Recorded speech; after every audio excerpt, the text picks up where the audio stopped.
Hello दोस्तों, कैसे हैं आप लोग। मैं हूं आपकी दोस्त और आप सभी का स्वागत करती हूं आपके अपने यूट्यूब चैनल बीपीएससी के योद्धा में। तो जैसा कि आप सभी जानते हैं कि हमारा एनसीईआरटी सीरीज चल रहा है, तो इस सीरीज को आगे बढ़ाते हुए मैं आप सभी के लिए क्लास 6 एनसीईआरटी पॉलिटी का चैप्टर 8 लेकर आई हूं। तो इसका फर्स्ट पार्ट मैंने करवा दिया है, इसका सेकंड पार्ट आज करवाने वाली हूं। तो इस पार्ट को स्टार्ट करने से पहले मेरा आप सभी से एक रिक्वेस्ट है कि अगर आप मेरे चैनल पर पहली बार आए हैं तो मेरे चैनल को सब्सक्राइब कीजिए। मेरी वीडियोज़ अच्छी लगती हैं तो मेरी वीडियोज़ को लाइक कीजिए और उन्हें शेयर करना ना भूलिए दोस्तों। तो चलिए आज का वीडियो स्टार्ट करते हैं। तो अभी तक हमने देखा कि ग्रामीण क्षेत्रों में आजीविका के साधन किस प्रकार से होते हैं। हमने तुलसी की कहानी और शेखर की कहानी से समझा कि एक किसान जिसके पास सीमांत ज़मीन होता है और एक ऐसा व्यक्ति जिसके पास खुद की ज़मीनें नहीं होती हैं, जो खेतीहर मजदूर होता है, किसी और के खेत में काम करके अपनी आजीविका को चलाता है। दोनों प्रकार में हमने जो है दोनों की जीविका देखी कि किस प्रकार से दोनों अपनी जीविका को चलाने के लिए क्या कुछ करते हैं, है ना। तो इसी को आगे बढ़ाते हुए आज मैं इसका जो अगला टॉपिक है हम उसको स्टार्ट करने वाले हैं दोस्तों। तो आइए इसको देखते हैं। तो हमने शेखर की कहानी पढ़ी जिसमें शेखर जो है अपने ज़मीन पे खेती करने के लिए जो है साहूकार से जो है कर्ज लेता है, रामलिंगम से कर्ज लेता है, बीज खरीदता है ना, और फिर उन्हीं को जो है अपनी फसल को उन्हीं को बेच देता है कम दाम में, क्योंकि उनसे जो है जो है उसको कर्ज लेना होता है, बीज लेनी होती है ना, इसकी वजह से। तो आज हम देखें कर्ज लेने पर जो है किसान, ऐसे किसान जो कर्ज लेकर अपनी जो है खेती करते हैं, उनकी खेती जो है किसी कारणवश जो है नहीं हो पाती है, फसल नष्ट हो जाती है, तो वो किस तरीके से जो है कर्ज के तले दब जाते हैं, क्योंकि फसल नष्ट हो जाने के कारण उनके पास पैसे नहीं होते हैं, तो वो कर्ज कहाँ से चुकाएंगे, है ना। फिर उन्हें दूसरी फसल करने के लिए दोबारा से पैसे लेने पड़ते हैं, तो वो कर्ज कभी चुका ही नहीं पाते हैं, जिसकी वजह से अधिकतर आप सुनते होंगे कि जो है सूखाग्रस्त क्षेत्रों में अधिकतर किसान जो है आत्महत्या कर लेते हैं। तो ऐसे जो है कदम उठाते हैं, इसका कारण है कि वो कर्ज तले इतने दब जाते हैं कि वो ना कर्ज चुका पाते हैं ना अपनी खेती अच्छे से कर पाते हैं दोस्तों, है ना। तो आइए इसको देखते हैं। यहाँ पे कहा जा रहा है कि जैसा कि आपने देखा कि ऊपर पढ़ा कि कई बार शेखर जैसे किसान जो है ज़रूरी चीज़ों खरीदने के लिए पैसे कर्ज पर ले लेते हैं। अक्सर ये पैसे बीज या खाद कीटनाशक खरीदने के लिए ही साहूकार से लिए जाते हैं, क्योंकि वो कर्ज क्यों लेंगे, उन्हें अगर खेती करना है तो खेती के जो भी सामान सामग्री है उसको लेने के लिए कर्ज लेते हैं, है ना। तो ये कर्ज किस प्रकार से वो नहीं चुका पाते हैं किसी कारणवश। देखिए, अगर बीज अच्छी किस्म के हैं नहीं होते हैं और फसल में कीड़े लग जाते हैं तो फसल बर्बाद हो जाती है ना। बारिश अगर नहीं हुई तो इसमें भी सूखा अगर पड़ गया, काल पड़ गया, किसी आपदा आ गई कोई, तो उस समय भी जो है फसल बर्बाद हो जाती है ना। इस स्थिति में भी जो है किसान अपना उधार जो है नहीं चुका पाते हैं।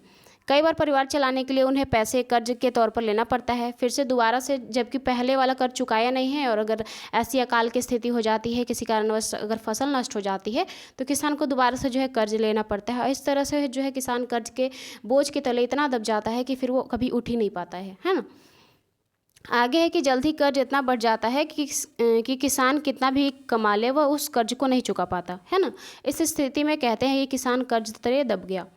पिछले कुछ सालों में यह किसान की विपदा का मुख्य कारण बन गई है।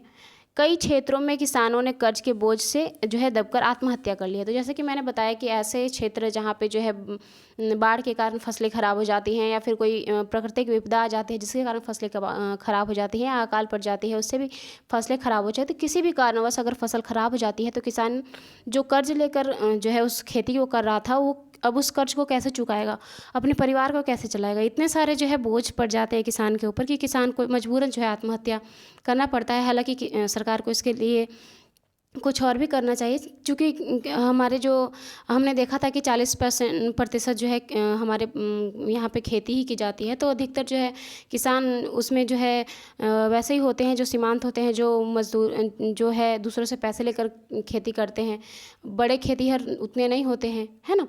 तो उन्हें जो है सरकार की तरफ से सहयोग होना चाहिए, जिसकी वजह से वो इस तरह के कदम ना उठाएं, आत्महत्या जैसी काम को जो है अंजाम ना दें, है ना। आइए आगे देखते हैं। अभी तक तो हमने उनके बारे में बात करा जो जिनके पास ज़मीन नहीं है तो वो अपनी आजीविका कैसे चलाते हैं, फिर जिनके पास ज़मीन है लेकिन उनके पास पैसे नहीं है तो अपनी खेती करने के लिए जो है किस प्रकार से कर्ज लेते हैं। लेकिन हम अभी उनको ही भी बात करेंगे जिनके पास बहुत अच्छी खासी मात्रा में ज़मीन होती है, तो वो अपने जो है ज़रूरत पड़ने पर वो जो है पैसे कहाँ से लेते हैं। जो ज़मींदार होते हैं जो दूसरों को कर्ज देते हैं, अगर उन्हें पैसे की ज़रूरत पड़े तो वो कहाँ से लेते हैं, है ना। तो आइए देखते हैं। आपने रामलिंगम और करूथमा तो पढ़ा ही था पिछले जो है पार्ट में। तो ये जमींदार है और उसकी पत्नी है ना। ज़मीन के अलावा रामलिंगम के परिवार के पास एक चावल की मिल है। देखिए इनके पास बहुत सारे आजीविका के साधन है। ये खेती है जो है अपनी ज़मीन पे खेती भी करवाते हैं, साथ साथ इनकी जो है मिल भी है, और साथ में जो है कीटनाशक दवाइयाँ बेचने वाले दुकान भी है ना। और बीज व कीटनाशक बेचने के लिए एक दुकान है। चावल की मिल में उन्हें कुछ अपना पैसा लगाया है और थोड़ा सरकारी बैंक से कर्ज लिए हैं। तो देखिए अगर इन्हें पैसे की ज़रूरत होती है तो यहाँ से कर्ज लेते हैं, सरकारी बैंकों से कर्ज ले लेते हैं, है ना। और इनके पास क्या क्या है, इनके पास अपनी ज़मीन है जिस पे ये लोगों से खेती करवाते हैं। उसके अलावा जो है कीटनाशक दवाई जो है बेचते हैं, उनका दुकान भी है इनके पास, है ना। चावल वाला मिल भी है। तो इतने सारे जो है साधन है, किसी न किसी से तो पैसे आते ही हैं, है ना। कोई सीमित साधन नहीं है इनके पास जो इनको टेंशन होगा। वे कलपट्टू और आसपास के गांवों से ही धान खरीद लेते हैं। मिल का चावल आसपास के शहरों के व्यापारी को बेच देते हैं।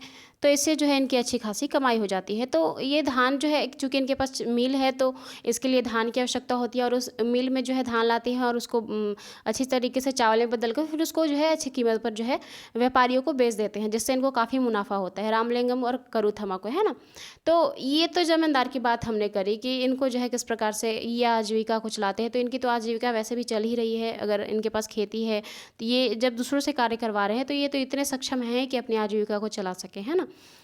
तो ऊपर में देखते हैं एक बॉक्स बनाया हुआ है दोस्तों कि इसमें तुलसी और शिखर के बारे में बताया गया है। ये देखते हैं इसको। यहाँ पे आपको हरे भरे खेत की जो है पिक्चर दिख रही है। यहाँ पे कहा जा रहा है कि रामलिंगम की 20 एकड़ ज़मीन के एक हिस्से की रोपी गई धान का फसल है, जिसका चित्र आपको स्क्रीन पर दिखाया जा रहा है। ये तुलसी जैसे खेतीहर मजदूरों की मेहनत का नतीजा है। ये इतना हरा भरा है, इसका कारण है कि इसमें तुलसी जैसे बहुत सारे मजदूरों ने कार्य किया है ना। अगला जो हमारा टॉपिक है दोस्तों वो है भारत के खेतीहर मजदूर और किसान। आइए इसके बारे में हम भारत के खेतीहर मजदूर, जिनके पास खेतीहर मजदूर किनको कहते हैं दोस्तों, जिनके पास खुद की जो है खेती नहीं होती है, खुद की ज़मीन नहीं होती है, वो दूसरों के जो है खेतों में काम करते हैं, उसको खेतीहर मजदूर कहा जाता है। और किसान जिनके पास खुद की खेती होती है, भले ही वो सीमांत किसान हो, लेकिन खुद की खेती होती है, उनको किसान कहते हैं। और खेतीहर मजदूर जो दूसरों के खेतों में काम करते हैं, है ना।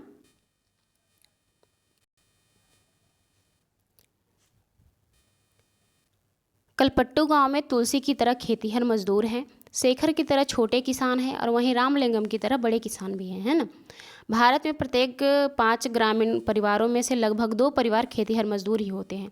यहाँ पे कहा जा रहा है कि भारत में अगर आप 5 घरों को देखें तो उसमें से जो है 2 ऐसे घर होते हैं जहाँ पे जिनके पास ज़मीन नहीं होती है, वो दूसरे के खेतों में जो है कार्य करते हैं। ऐसे सभी परिवर्तन अपनी कमाई के जो है परिवार अपनी कमाई के लिए दूसरे के खेतों पर निर्भर रहते हैं। इनमें से कई जो है भूमिहीन होते हैं और कईयों के पास ज़मीन के छोटे छोटे टुकड़े होते हैं, जैसे कि शेखर के पास था, है ना। और अगर भूमिहीन बोले तो हम इसमें तुलसी की बात कर सकते हैं, और बड़े किसान में रामलिंगम तो आपको पता ही है ना। तो इस प्रकार के जो है उदाहरण दिए जा रहे हैं। शेखर जैसे छोटे किसानों को ले लें तो उनकी ज़रूरत के हिसाब से खेत बहुत ही छोटे पड़ जाते हैं। भारत के 80% किसानों की यही हालत है, शेखर की तरह, है ना। भारत में केवल 20% किसान रामलिंगम के जैसे बड़े किसान की श्रेणी में आते हैं। ऐसे किसान गांव की अधिकतर ज़मीन पर खेती करते हैं और उसकी उपज को बहुत बड़े भाग में बाज़ार में ले जाकर बेच देते हैं। कई बड़े किसानों ने अन्य काम धंधे भी शुरू कर दिए हैं, जैसे दुकान चलाना, सूद पर पैसे देना, छोटी छोटी फैक्ट्रियाँ चलाना, जैसे रामलिंगम कर रहा है ना। रामलिंगम के पास खुद की ज़मीन है, उस पर लोगों से कार्य करवाता है। कीटनाशक की दुकान है, उस पर जो है कीटनाशक दवाइयाँ बेचता है, सूद पे लोगों को पैसे देता है। साथ ही उसके पास चावल मिले है ना। इस प्रकार जो है अन्य साधन भी हैं। लेकिन जो सीमांत किसान है, जो छोटे किसान हैं, जो भूमिहीन हैं, उनके पास ऐसा कोई साधन नहीं होता है, बस मजदूरी करने के वाला, और वो कुछ नहीं कर सकते हैं, है ना। हमने कल पट्टू में होने वाली खेती के बारे में पढ़ा। ग्रामीण क्षेत्रों में खेती के साथ साथ लोग जंगल की उपज और पशुओं आदि पर निर्भर रहते हैं। उदाहरण के लिए मध्य भारत कौन है दोस्तों, ये देखिए। ये अगर हम भारत का चित्र बनाए तो ये जो बीच का इलाका है इसको मध्य भारत बोलते हैं, है ना। तो ये मध्य भारत का इलाका बोल रहा है। उदाहरण के लिए मध्य भारत के कुछ गाँव में खेती और जंगल की उपज दोनों ही आजीविका के महत्वपूर्ण साधन हैं। अब जंगल क्यों महत्वपूर्ण साधन है दोस्तों, कि जंगल में विभिन्न प्रकार के जो है कंदमूल, फल, ये सब मिलते हैं जो लोगों के लिए आवश्यक होते हैं, है ना। उससे बहुत सारी दवाइयाँ बनाई जाती हैं या फिर बहुत सारे उत्पाद बनाते हैं जो है बाज़ारों में बेचते हैं, है ना। महुआ, बिनैन, तेंदुआ के पत्ते इकट्ठा करने, शहद निकालने और इन्हें व्यापारियों को बेचने जैसे अतिरिक्त आय में मदद मिलती है।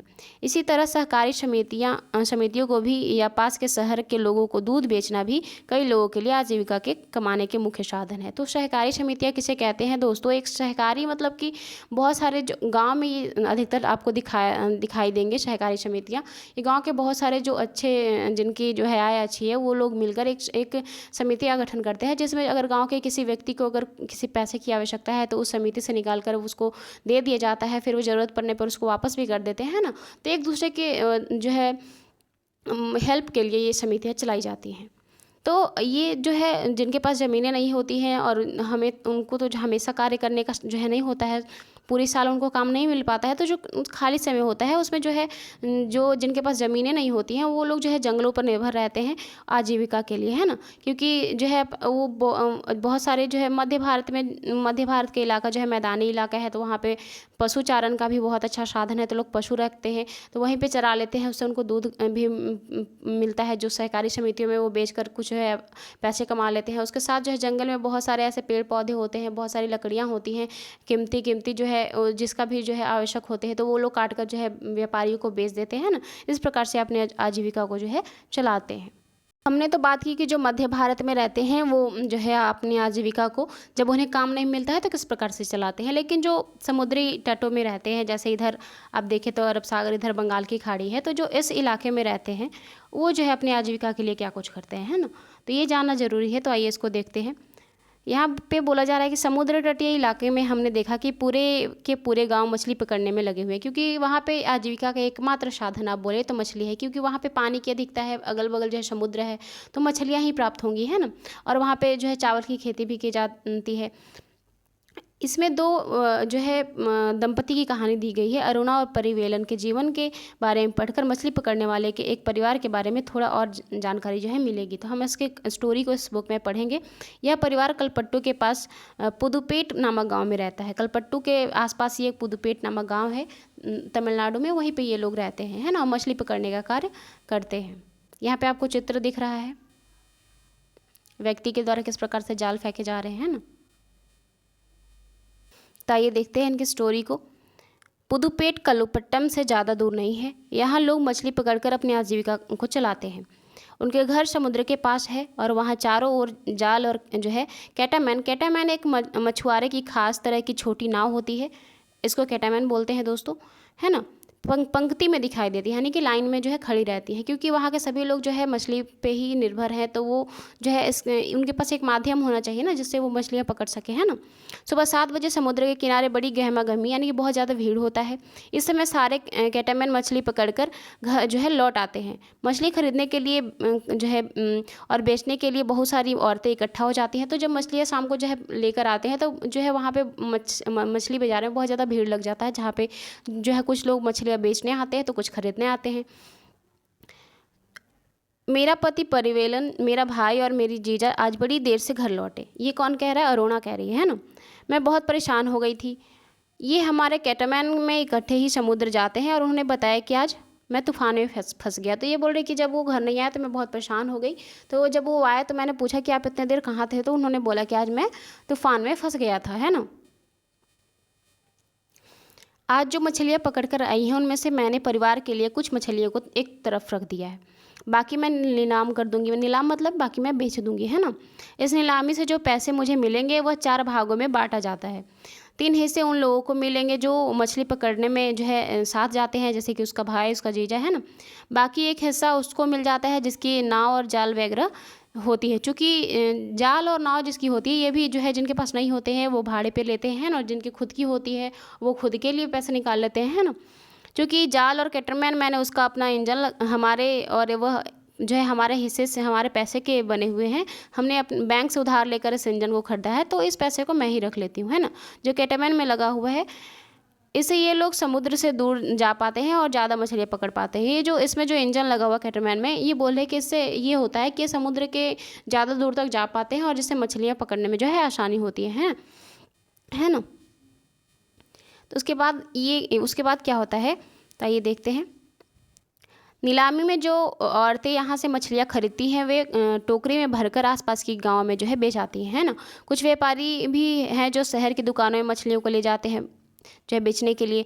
मैं दोपहर 12 बजे तक ही नीलामी के काम को निपटा पाती हूँ। शाम को मेरा पति और बाकी रिश्तेदार जो है मिलकर जो है जाल को सुलझाते हैं और उसका मरम्मत करते हैं। कल सुबह सुबह 2 बजे फिर वो समुद्र की तरफ निकल देंगे, है ना, मछली पकड़ने के लिए। कौन? जो है करुणा के पति, है ना। हर साल मानसून के दौरान करीबन 4 महीने तक समुद्र नहीं जा पाते हैं, क्योंकि उस समय जो है मछलियों के प्रजनन का समय होता है।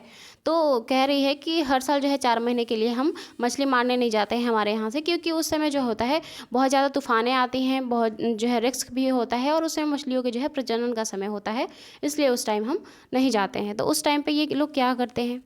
तो जो खाली समय होता है 4 महीने दोस्तों, ये अपनी आजीविका किस प्रकार से चलाते हैं, है ना, क्योंकि इनके पास पैसे तो होने चाहिए, तो पैसे तो आ नहीं रहे हैं क्योंकि ये मछलियाँ नहीं मार रहे हैं ना।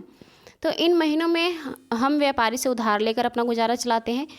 इस कारण से हमें मजबूरी में उसी व्यापारी को मछली बेचनी पड़ती है, और वो काफ़ी कम दाम में बेचनी पड़ती है ना। तो हम इस तरीके से खुली नीलामी नहीं कर पाते हैं। वे खाली महीने का जो है काटना बहुत मुश्किल होता है। पिछले साल सुनामी के कारण हमारा बहुत नुकसान हो गया है। तो ये कह रही है कि जो 4 महीने हम मछलियाँ नहीं पकड़ते हैं, उसमें जो है हम पैसे ले लेते हैं कर्ज पे, और उस पैसे से जो है अपनी आजीविका को चलाते हैं, और फिर जब हम मछलियाँ बेचते हैं तो फिर उसी व्यापारी को हमें मछलियाँ बेचनी पड़ जाती हैं, जिससे हम खुली जो है नीलामी नहीं कर पाते हैं मछलियों की, है ना। तो इस प्रकार के जो है प्रॉब्लम्स आती हैं मछुआरों के सामने भी। तो जैसा कि मैंने बताया कि समुद्री इलाकों में उधर जो है खेती भी होती है। तो किस प्रकार की जो है खेती होती है पहाड़ी इलाके में, आइए उसको देखते हैं। जैसे कि आपको पता होगा कि पूर्वी भारत का अगर हम देखें तो इसमें जो है किस प्रकार से खेती की जाती है, इसको देखते हैं, है ना। तो यहाँ पे एक उदाहरण दिया गया है नागालैंड में जो है सीढ़ी नुमा खेती का। यहाँ पे देखिए किस प्रकार से जो है सीढ़ी नुमा खेती की गई है ना। तो यहाँ पे कहा जा रहा है कि एक गांव है जिसका नाम चिजामी है। यह नागालैंड के फेके ज़िले में है। इस गांव में रहने वाले लोग चखेसंग समुदाय के हैं। किस समुदाय के हैं? चखेसंग समुदाय के। ये सीढ़ी नुमा खेती करते हैं। तो ये क्वेश्चन आ सकते हैं दोस्तों कि नागालैंड में किस समुदाय के लोग जो है सीढ़ी नुमा खेती करते हैं, वे, है ना। वे सीढ़ी नुमा खेती करते हैं। इसका मतलब है कि पहाड़ की ढलान ज़मीन को छोटे छोटे सपाट टुकड़ों में बांटा जाता है, क्योंकि अगर हम पूर्वी भारत को देखें तो पहाड़ी इलाका है ना, तो वहाँ पे सीढ़ी नुमा खेती ही की जाएगी, क्योंकि जब पानी ठहरेगा नहीं तो जो है कृषि किस प्रकार से की जाएगी, है ना। उस ज़मीन की सीढ़ियों के रूप में बदल दिया जाता है। प्रत्येक सपाट टुकड़े के किनारे को ऊपर उठा देते हैं, जिससे पानी भरा रह पाए और चावल की खेती के लिए सबसे अच्छा हो। तो ये क्या करते हैं सीढ़ी नुमा खेती के लिए, कि मान लीजिए कि ये पहाड़ है, तो यहाँ पे अगर इनको सीढ़ी नुमा खेती करनी है तो इस प्रकार से ये सीढ़ियाँ बनाते हैं और उसमें जो है खेती करते हैं, ताकि इस इलाके को जो है उठा देते हैं, ताकि पानी जो है बाहर ना आ सके, है ना। पानी जो है बाहर ना आ सके, पानी रुका रहे, जिससे कि जो है चावल की खेती आसानी से हो पाए, है ना। इस प्रकार की खेती जो है की जाती है। आगे है कि चिजामी के लोगों के पास अपनी अपनी खेती होती हैं, लेकिन वे इकट्ठे होकर एक दूसरे की खेती में भी जो है सहयोग करते हैं। वे 6 से 8 लोगों का एक समूह बनाते हैं और इकट्ठे मिलकर पहाड़ के एक हिस्से पर घास पतवार साफ करते हैं। जब दिन का काम खत्म हो जाता है तो सारा समूह इकट्ठा बैठकर खाना खाता है। ऐसे कई दिनों तक चलता रहता है, और जब तक कि काम खत्म नहीं हो जाती है। तो इनकी हालांकि अलग अलग अपनी ज़मीनें होती हैं, लेकिन फिर भी ये जो है एक दूसरे की हेल्प करते हैं और जो है सामूहिक रूप से जो है खेती करते हैं, है ना। आगे देखते हैं दोस्तों।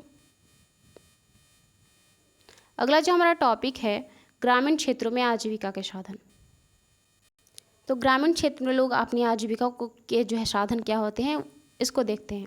ग्रामीण क्षेत्रों में लोग अपनी आय विभिन्न तरीकों से कमाते हैं। कुछ खेती बाड़ी का काम करते हैं और कुछ अन्य काम करके अपनी जो है आजीविका को चलाते हैं। खेती में कई तरह की जो है काम शामिल है, जैसे खेत तैयार करना, रोपाई करना, बुनाई करना, जो है निराई करना। निराई किसको कहते हैं दोस्तों? जब खेत में कोई चीज़ बो दी जाती है तो उसमें अगर एक्स्ट्रा जो है खरपतवार आ जाते हैं ना, उसको काटना, उसको छांटना, उसको हटाना ही निराई कहलाता है ना। निराई और कटाई का कार्य करते हैं। फसल अच्छी हो इसके लिए हम प्रकृति पर निर्भर रहते हैं। इस तरह जीवन जो है ऋतुओं के इर्द गिर्द ही चलता रहता है और बुआई और कटाई के समय लोग काफ़ी व्यस्त रहते हैं। तो ये कह रहे हैं कि कुछ जो है गांव में लोग विभिन्न प्रकार के कार्य करते हैं, जो है कुछ खेतों को तैयार कर लेते हैं, कुछ कटाई बुआई में कार्य कर लेते हैं ना। जिनके पास खेत नहीं है अपने, वो क्या करेंगे, यही तो करेंगे, दूसरों के खेतों में कार्य कर लेते हैं ना। और दूसरे समय का काम जो है, दूसरे समय काम का बोझ कम हो जाता है। देश में अलग अलग क्षेत्र में ग्रामीण लोग अलग अलग तरह की फसलें उगाते हैं, फिर भी हम उनके जीवन की परिस्थितियों में और उनकी समस्याओं में काफ़ी समानताएं पाते हैं, है ना। ये कह रहा है कि जो है देश में आप देखेंगे तो अलग अलग क्षेत्रों में उसके क्षेत्र के हिसाब से, उसकी मिट्टी, वहाँ की मिट्टी के हिसाब से जो है फसलें उगाई जाती है। फिर भी जो है अगर हम समस्याओं की बात करें तो उस समस्याओं में समानता ही पाई जाती है। अगर हम समस्याओं की बात करें, जैसे कि जो अगर किसी और क्षेत्र में कृषि कर रहे हैं, खेती कर रहे हैं, तो आपके पास अगर अपनी भूमि नहीं है तो किसी और की भूमि पे कर रहे हैं। और अगर आपके पास भूमि है, सीमांत किसान हैं आप, आपके पास सीमांत भूमि है, तो आप उसमें भूमि में कुछ भी बोने के लिए जो है आपके पास पैसे नहीं है, तो आप कर्ज लेके जो है बुआई करेंगे, है ना। ज़रूरी थोड़ी है कि आप जो है फसल अलग अलग हो सकती है, लेकिन समस्याएं तो एक ही हैं, है ना। आगे हो कह रहे हैं कि लोग जो है कैसे ज़िंदगी बसर करते हैं और कितना कमा लेते हैं। ये सब बात जो है इस पर निर्भर करती है कि वे जिस ज़मीन को जोतते हैं, जिस ज़मीन पे खेती करते हैं, वो ज़मीन कैसी है, उर्वर है या नहीं है ना। कई लोग उस ज़मीन पर मज़दूरों के रूप में भी निर्भर होते हैं। ज़्यादातर किसान अपनी ज़रूरतों को पूरा करने और बाज़ार में बेचने के लिए जो है फसलें उगाते हैं। अधिकतर जो किसान होते हैं वो इसलिए फसलें उगाते हैं ताकि उसको बाज़ार में बेचकर अच्छी खासी पैसे जो है, अच्छी खासी रकम ले सके, है ना। कुछ किसान को अपनी जो है फसल उन व्यापारियों को बेचनी पड़ती है जिनसे वे पैसे उधार लेते हैं। गुजर बसर करने के लिए कई परिवार को काम की खातिर उधार लेना पड़ता है, या फिर तब लेना पड़ता है जब उनके पास कोई काम नहीं रहता है। ग्रामीण क्षेत्रों में कुछ ऐसे परिवार होते हैं जो बड़ी बड़ी ज़मीनों, व्यापारी और अन्य काम धंधों पर फल फूल रहे हैं।